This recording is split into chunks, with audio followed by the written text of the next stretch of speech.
अच्छा बेरिस साहब, आपने मौलाना साहब को ये भी सुना होगा,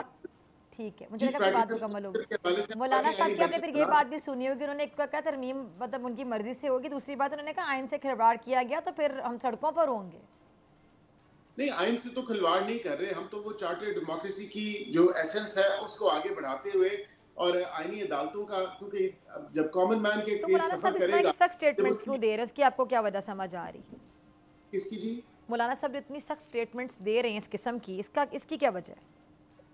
नहीं, देखिए उन्होंने स्टेटमेंट वो पॉलिटिकल स्टेटमेंट्स भी हो सकती हैं, लेकिन उसके साथ जो एक उन्होंने स्टेटमेंट दी जो मैंने भी सुनी, उसमें उन्होंने कहा कि हुकूमत और हम काफ़ी करीब आ चुके हैं इस सारे मामले को हल तलब करने के लिए और इस पे जो है कंसेंसस पाया जाता है। तो मैं समझता हूँ कि यही वो बात है जो अंडरस्टैंड करने वाली है और देखने वाली है कि कंसेंसस तो हमारा काफ़ी हद तक आगे बढ़ चुका है और उस कंसेंसस को आगे बढ़ाते हुए जो 2-4 बॉटलनेक्स हैं उनको भी क्लियर करेंगे और जो अच्छा, एक ऐसा और चीज़ क्लियर आवाम कर को दे जिसको बैरिस्टर साहब, आप तो चूंकि बैरिस्टर साहब भी हैं, ये आईनी अदालतें बनेंगी, बेंच बनेंगे, ये भी अभी एक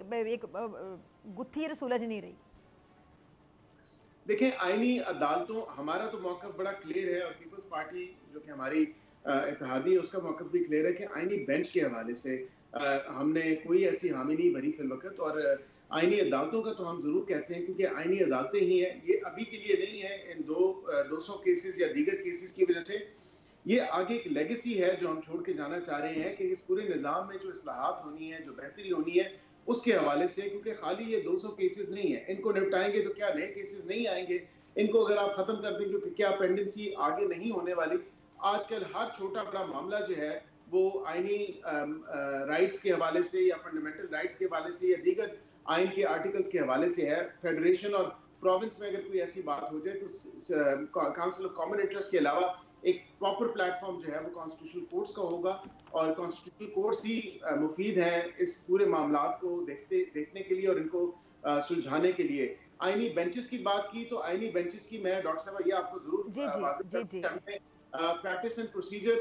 एक्ट में आईनी बेंच का क्या किसी हद ठीक है। तक था, लेकिन उसमें तमाम सियासी जमातें बाशमूल पीटीआई उनकी ख्वाहिश और फरमाइश ये जरूर होती है, बाशमूल हमारे भी, कि इसमें लार्जर बेंच बना दिया जाए या इसमें फुल कोर्ट बिठा दिया जाए, तो बात मुड़ तोड़ के वहीं पे आ जाती है और इसका कोई मामले का हल नहीं मिलता। तो इसके लिए आईनी अदालत जो एक सेपरेट कोर्ट होगी with in its own right, जो सिर्फ और सिर्फ आईनी मामलात और आईनी इश्यूज पे काम करेगी, वो ज्यादा मुफीद और बेहतर होगी। सब्सक्राइब करें और बेल दबाएं ताकि कोई खबर रह न जाए।